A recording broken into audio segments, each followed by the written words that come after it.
BBC Nepali सेवाको बिहानी पखबाट सञ्जीव गिरीको नमस्कार। आज कार्यक्रममा यो वर्ष पनि किसानहरूले समयमै मल पाउने सुनिश्चित नरहेको कृषि मन्त्रालयको भनाई, अन्तर्राष्ट्रिय बजारमा मलको मूल्य बढिरहेको र केही मुलुकहरूले मलको निर्यात कटौती गरेको सन्दर्भमा खासै भन्न सक्ने स्थिति हुँदैन। अनि लेखा प्रणालीका चाहिँ आधारभूत विषयवस्तुहरू कम्प्लाई भएको छैन हेर्छौँ, त्यो कम्प्लाई नभएको हो कि भन्ने त्यो चाहिँ एउटा आशय चाहिँ आउँछ बेरुजुबाट। बढ्दो सरकारी बेरोजुबारे महालेखा नियन्त्रक सुमन राज अर्याल र अन्तर्राष्ट्रिय प्रसङ्गमा युक्रेनसँग जोडेर नयाँ प्रतिबन्धहरू लगाइए अमेरिकासँग सम्बन्ध पूर्ण रूपमा टुट्न सक्ने रुसी राष्ट्रपतिको चेतावनी। तर सुरुमा आजका प्रमुख विश्व समाचार। प्रदीप बस्यालबाट समाचार सुन्नुहोस्। अमेरिकी राष्ट्रपति जो बाइडेनले रुसलाई युक्रेनतर्फको सीमामा उसका हजारौं फौजहरू तैनात भएपछि उत्पन्न तनाव कम गर्न आग्रह गरेको व्हाइट हाउसले जनाएको छ। रुसी र अमेरिकी राष्ट्रपतिबीच युक्रेन मामिलामा केन्द्रित फोन वार्तामा त्यसो भनिएको बताइएको छ। बाइडेनले राष्ट्रपति पुटिनलाई कूटनीतिक समाधान खोज्न भनेको, तर युक्रेनमा आक्रमण गरिए अमेरिका र उसका साझेदारले डटेर जवाफ दिने स्पष्ट पारेको बताइएको छ। क्रेमलिनले चाहिँ रुसमाथि हुने जुनसुकै प्रकारका अमेरिकी प्रतिबन्ध ठूलो भूल हुने भनेर पुटिनले बताएको जनाएको छ। रुसले पश्चिमा विश्वबाट उसले भन्ने गरेको सुरक्षा सुनिश्चितताको माग गरेको छ। गत महिना सबैभन्दा पहिले ओमिक्रोन भेरिएन्ट पहिचान भएको दक्षिण अफ्रिकाले सबै सूचकहरूले त्यहाँ कोभिड संक्रमणको चौथो लहर उच्च बिन्दु पार गरिसकेको देखिएको जनाएको छ। सरकारले तत्काल लागू हुने गरी त्यहाँ लगाइएको कर्फ्यू हटाउनुका साथै नयाँ भेरिएन्टसँग जुझ्न लगाइएका अन्य प्रतिबन्धहरू समेत खुकुलो पार्दैछ। हाम्री संवाददाता सीमा कोटेचा भन्छन्, सरकारले भनेको छ पछिल्लो तथ्याङ्कले गत साता नयाँ संक्रमितहरू झण्डै 30% कम भएको देखाएको छ। एउटामा बाहेक बाँकी सबै प्रान्तमा अस्पताल भर्ना हुने दर समेत कम भइरहेको छ। बीबीसी संवाददाताको भनाई। इजरायलको स्वास्थ्य मन्त्रालयका महानिर्देशक न्याचमन यासले आफूहरूले कोभिड खोप कार्यक्रमको चौथो मात्रा स्वीकृत गरेको जनाएका छन्। उनले दोस्रो बुस्टर मात्राको व्यवस्थाले निकै कमजोर प्रतिरक्षा प्रणाली भएका मानिसहरूलाई लाभ पुग्ने बताएका छन्। अध्ययनहरूले त्यस्ता व्यक्तिहरू ओमिक्रोनबाट संक्रमित हुँदा सबैभन्दा बढी जोखिममा पर्ने देखाएको उनले बताए। इजरायलमा बिहिबार सेप्टेम्बर यताकै सबैभन्दा धेरै कोभिड संक्रमितहरू पुष्टि हुँदा त्यहाँका स्वास्थ्य मन्त्रीले देश 5औं लहरको मध्यतिर रहेको बताएका छन्।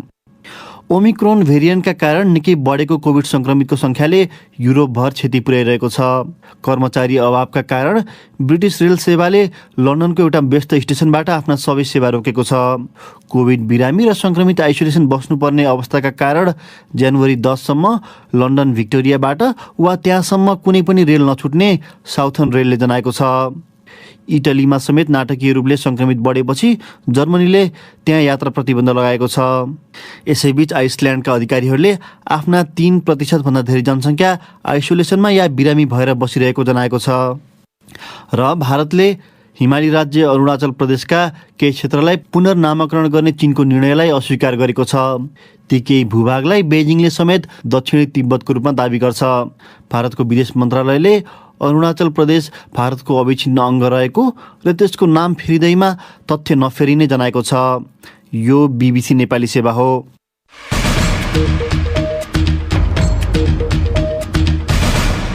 बिहानी पखमा पुनः स्वागत छ। अन्तर्राष्ट्रिय बजारमा रासायनिक मलको निरन्तर मूल्य बढ्दै गएको र केही देशले निर्यातमा गरेको कटौतीका कारण यस वर्ष पनि किसानहरूले समयमै मल पाउँछन् भनेर ढुक्कले भन्न सक्ने अवस्था नरहेको कृषि मन्त्रालयका अधिकारीहरूले बताएका छन्। यद्यपि बढेकै मूल्यमा थप 100 मेट्रिक टन मल खरिद गर्नका लागि अर्थ मन्त्रालयले थप 12 अर्ब रुपियाँ सुनिश्चित गरेको र आफूहरू खरिद प्रक्रियाकै क्रममा रहेको उनीहरूको भनाइ छ। अभाव हटाउनका लागि देशमै मल उत्पादन गर्ने कारखाना खोल्ने भनिए पनि त्यसमा खासै प्रगति भने हुन सकेको छैन। थप चर्चा नेत्रकेशीबाट।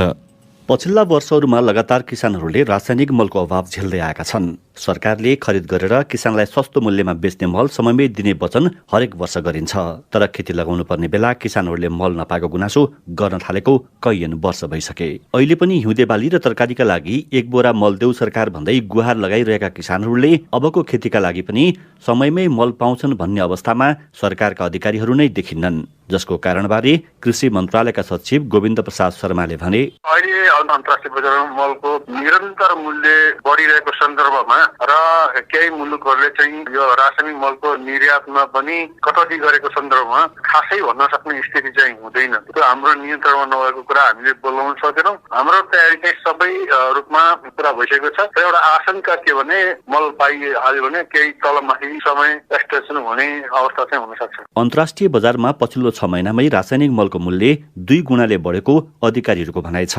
सरकारले यस वर्ष रासायनिक मल खरिदका लागि 15 अर्ब रुपियाँ छुट्याएको थियो। उक्त रकमबाट कृषि सामग्री कम्पनी र साल्ट ट्रेडिङ कर्पोरेसनले झण्डै 3 लाख मेट्रिक टन मल खरिद गर्न लागेका छन्। तर बजार मूल्य बढेका कारण खरिद गर्न लागि मलले धान खेतीका लागि नपुग्ने देखिएको भन्दै कृषि मन्त्रालयले अर्थ मन्त्रालयसँग थप 12 अर्ब रुपियाँ माग गरेको थियो। उक्त रकम दिने सुनिश्चितता अर्थ मन्त्रालयले गरेको र त्यसबाट थप 1 लाख मेट्रिक टन मल खरिद गरिने सचिव शर्माको भनाइ छ। दुई सरकार बीचको समझदारी अर्थात् G2G का आधारमा भारतले मल दिएमा भने केही सहज हुने उनले बताए। G2G मार्फत पनि 1 लाख मेट्रिक टन युरिया र 50,000 मेट्रिक टन चाहिँ GAP को चाहिँ कुरा भइरहेछ। त्यहाँ छलफलको क्रममा रहिरहेको छ। त्यो सायद अब 8-10 दिनमा क्लियर हुन्छ कि जस्तो भन्ने हाम्रो अपेक्षा छ। यदि एउटा स्वीकृत भयो भने हाम्रो मललाई चाहिँ थोरै अगाडि पछाडि अथवा यताको मल आउने निश्चित भयो भने तलमाथि टाइम चाहिँ थोरै फेरबदल गरेर सप्लाई गर्ने बाटोमा चाहिँ हामी मिलाउँछौँ। हरेक वर्ष देखिने गरेको रासायनिक मलको अभावलाई अन्त्य गर्ने भन्दै नेपालमै मल कारखाना खोल्ने निर्णय यसअघिकै सरकारले गरेको थियो। तर त्यसमा पनि खासै प्रगति नभएको अधिकारीहरूको भनाइ छ। प्राकृतिक ग्यासमा आधारित कारखाना खोल्ने वा विद्युतमा आधारित खोल्ने भन्ने जस्ता छलफल र केही आश्रय पत्र माग्नेमा सो प्रक्रिया सीमित रहेको उनीहरूको भनाइ छ। नेत्र केसी, BBC, काठमाडौँ। अर्को विषय, महालेखा नियन्त्रकको कार्यालयले गत आर्थिक वर्षको आन्तरिक लेखा परीक्षणको वार्षिक प्रतिवेदनको सारांश सार्वजनिक गर्ने क्रममा फर्चौट हुन बाँकी रकम अर्थात् बेरुजु 122% बढेको देखाएको छ।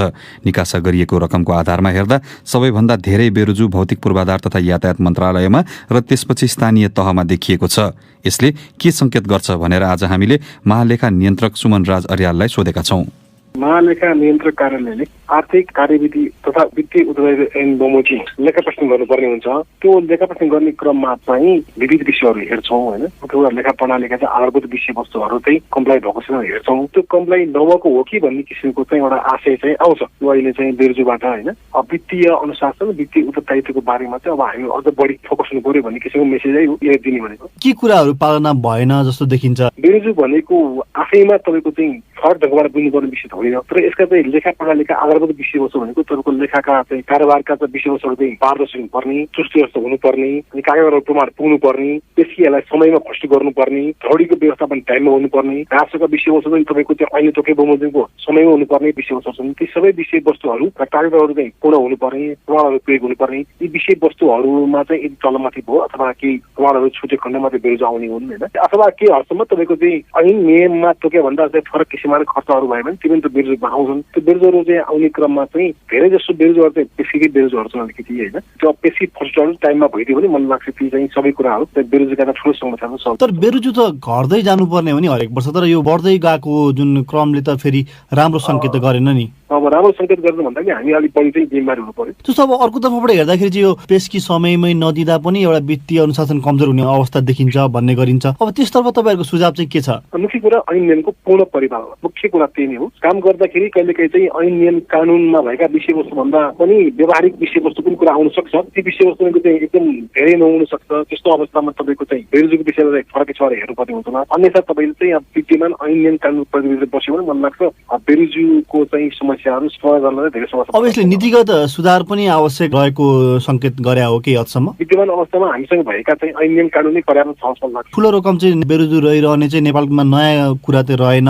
तर अब यो यसको सुधारको लागि यस बीचमा चाहिँ के भयो त? मुख्य कुरा त हामीले चाहिँ सम्बन्धित निकायहरूमा अब हामी त आलेको प्रभावमा हेर्ने हो होइन। मुख्य तपाईँको अन्तिम लेखापरीक्षण गर्ने काम त महालेखा परीक्षकको विभागको हो। सो बमोजिम तपाईँको चाहिँ तत्त निकायहरूलाई चाहिँ अब आवश्यक निर्देशनहरू चाहिँ प्राप्त भइरहेको हुन्छ र हामीले पनि प्राप्त गरेर हुन्छौँ। अब यस बीचमा अब तपाईँहरूकै प्रतिवेदनमा चाहिँ यो सारांशमा चाहिँ केही चाहिँ बिल भरपाई नभइकन भुक्तानी दिएको कुराहरू पनि छ, कतै दोहोरो भुक्तानी भएको कुराहरू पनि छ। अब यो व्यवस्थापकीय त्रुटि वा ढिलासुस्ती भन्दा पनि यो त दण्डनीय या अनुसन्धानको विषय हुनुपर्ने विषय होइन कि चाहिँ? कसरी तपाईँको चाहिँ त्यो हुनुभयो भन्ने कुरा चाहिँ पहिला लेखा उत्तरदायी अधिकृतबाटै हेर्नुपर्ने हुन्छ त्यो विषयवस्तुहरू। त्यसपछिको चाहिँ विषयवस्तुहरू अब बेरुजेमै देखिने किसिमबाट आएको छ भने के कारणले आयो भन्ने कुरा चाहिँ पहिला त्यसको चाहिँ प्रमाणहरू चाहिँ बुझ्नु पर्यो, त्यसपछि कुरा चाहिँ तपाईँले भनेर हुन सक्छ होला। अब अन्तिममा चाहिँ यो यसको विवरण लेखाजोखा राख्ने तपाईँहरूकै अब अर्थ मन्त्रालयमा पनि झन्डै 14 अर्ब बेरुजे देखिएको छ। अब यसले एउटा नैतिक प्रश्न तपाईँहरूमाथि पनि उठ्ला नि त। सुरु भने नि तपाईँको ऐन नियमको परिपालना भनेकै एकचोटि नैतिक बाध्यताको विषय पनि त हो नि। त्यसो हुनाले नैतिक विषयवस्तु हो, यसमा म स्वीकार्छु होइन। अब सबैले आफ्नो उत्तरदायित्व पुरा गर्नु पर्यो। उनी थिए महालेखा नियन्त्रक सुमन राज अर्याल। साथी प्रदीप बस्यालसँग कुरा गर्दै अब एउटा अन्तर्राष्ट्रिय विषय। रुसी राष्ट्रपति भ्लादिमिर पुटिनले जो बाइडनलाई चेतावनी दिँदै युक्रेनसँग जोडेर नयाँ प्रतिबन्धहरू लगाइए अमेरिकासँग सम्बन्ध पूर्ण रूपमा टुट्न सक्ने बताएका छन्। बिहिबार अबेर अमेरिकी राष्ट्रपतिसँग भएको फोन वार्तामा पुटिनले त्यस्तो प्रतिबन्धहरू उनकै शब्दमा ठूलो भूल हुने बताएका हुन्। बीबीसी विवरणमा आधारित रिपोर्ट सुन्नुहोस् प्रदीप बस्यालबाट।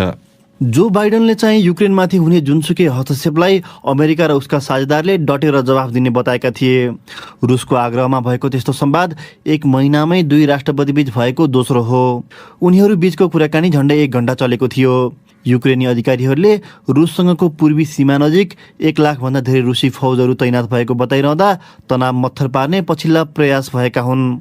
त्यस्तो तैनाथीले पश्चिमा विश्वमा चासो बढाएको छ र अमेरिकाले पुटिनलाई यदि युक्रेनमाथि हमला गरिए उसकै शब्दमा यसअघि कसैले नदेखे जस्तो प्रतिबन्ध लगाउने चेतावनी दिएको छ। रुसले भने कुनै हमलाको योजना नरहेको बताउँदै ती फौजहरू अभ्यासका क्रममा त्यहाँ रहेको जनाएको छ। बिहानी पखको अन्तिम विषय। पछिल्लो समय हराउन थालेका मातृभाषा संरक्षणका लागि देशभर सयौंको संख्यामा खुलेका एफएम रेडियोहरूले महत्त्वपूर्ण भूमिका खेल्न थालेको भाषा सम्बन्धी विषयका जानकारहरूले बताएका छन्। आफ्नै गाउँठाउँमा बोलिने भाषामा रेडियोबाट समाचार अनि लोक साहित्य सम्बन्धी कार्यक्रम मार्फत जानकारी प्राप्त गर्न सकिने भएपछि लोप हुन लागेका भाषा संरक्षणमा केही हदसम्म टेवा पुगेको उनीहरूको भनाइ छ। नेपालमा बोलिने धेरै भाषा दिन प्रतिदिन लोप हुँदै गएको समयमा रेडियोबाट संरक्षणको अभियानलाई निरन्तरता दिनका लागि सरकारको थप सहयोग आवश्यक रहेको रेडियो सञ्चालकहरूले बताएका छन्। थप चर्चा जुम्लाबाट कृष्णमाया उपाध्यायले पठाएको यो रिपोर्टमा। आफ्नो गाउँघरमा बोलिँदै आएको स्थानीय भाषाका कार्यक्रम, समाचार तथा सूचनाहरू रेडियो मार्फत सुन्दा आनन्द लाग्ने र भन्न खोजेको कुरा बुझ्न पनि सजिलो हुने भएकोले आफ्नै लागि बोलिदिए जस्तो लाग्ने गरेको बताउँछिन् जुम्लाकी एकजना स्थानीय बासिन्दा नारायणी चौलागाई। हामीलाई एउटा गौरवको कुरा हो कि आफ्नो भाषा संस्कृति सम्बन्धी कुराकानी गर्दा हाम्रो पनि हराउन लागेको भाषाहरू संरक्षण भएको अनुभूति हुन्छ। देशभर खुलेका एफएम रेडियोहरूको संख्या हेर्दा झन्डै 650 वटा एफएम रेडियो मध्ये सामुदायिक रेडियोहरूमा आबद्ध रहेका 385 वटा एफएम रेडियोहरूले मातृभाषा संरक्षणको लागि समाचार, कार्यक्रम तथा सूचनाहरू प्रसारण गर्दै आएको हुनाले हराउन थालेका भाषा संरक्षणको लागि रेडियोहरूले महत्त्वपूर्ण भूमिका खेल्न थालेको बताउँछन् सामुदायिक रेडियोहरूको साझा संगठन सामुदायिक सूचना नेटवर्क CIN का प्रमुख दीपक आचार्य। मातृभाषामा रेडियो कार्यक्रमहरू सञ्चालन गर्ने रेडियोको संख्या करिब 150 भन्दा बढी छ र सबैले समाचार स्थानीय भाषामा दिन त सकेको छैन, तर रेडियो कार्यक्रमहरू उहाँहरूले सञ्चालन गर्नुभएको छ। नेवारी भाषामा, तामाङ भाषामा मनोरञ्जनात्मक कार्यक्रमहरू पनि चलाउनुहुन्छ। नेपालमा आधाभन्दा बढी भाषा लोपोन्मुख अवस्थामा रहेको हुनाले पछिल्लो समय लोपोन्मुख भाषाहरूको संरक्षण र उत्थानका लागि रेडियो मार्फत समाचार र कार्यक्रम बज्न थालेको भए पनि जति बज्न पर्ने हो त्यति नबजेको हुनाले त्यसलाई बढावा दिन आवश्यक रहेको बताउँछन् भाषा सम्बन्धीका एकजना जानकार त्रिभुवन विश्वविद्यालयको भाषा विज्ञान विभागका पूर्व प्राध्यापक डाक्टर माधव पोखरेल। जति भाषाहरूलाई एफएमसम्म पुर्याउनु पर्छ त्यति मात्रामा चाहिँ पुगेका छैन। धेरै जसो मातृभाषाहरूका वक्ताहरू एकदम खस्दै गएका छन्। पछिल्लो पुस्तामा सरिरहेका छैन। बोल्न जान्नेहरू पनि कम छन्। लोकन्मुख भाषाहरूको समावेशिता हुनुपर्ने हो त्यो मात्रामा पुगेको छैन। नेपालमा बोलिने धेरै भाषा दिन प्रतिदिन लोप हुँदै गएका छन् भने कतिपय भाषा संकटापन्न अवस्थामा पुगेको भाषाविदहरूले बताएका छन्। विविधताको धनी देश नेपालको पहिचान जोगाउनको लागि यस्ता भाषाको संरक्षण गर्न सञ्चार माध्यमको महत्त्वपूर्ण भूमिका रहेको हुनाले अझ थप गर्दै लैजान आवश्यक रहेको उनीहरूको भनाइ छ। कृष्णमाया उपाध्याय, BBC जुम्ला। यसका साथै BBC नेपाली सेवाको बिहानी पख यही सकिन्छ। बेलुकी 9:15 बजे साँझ पख लिएर हामी फेरि उपस्थित हुनेछौँ। त्यस बेलासम्मका लागि हामी सबैलाई बिदा दिनुहोस्। नमस्कार।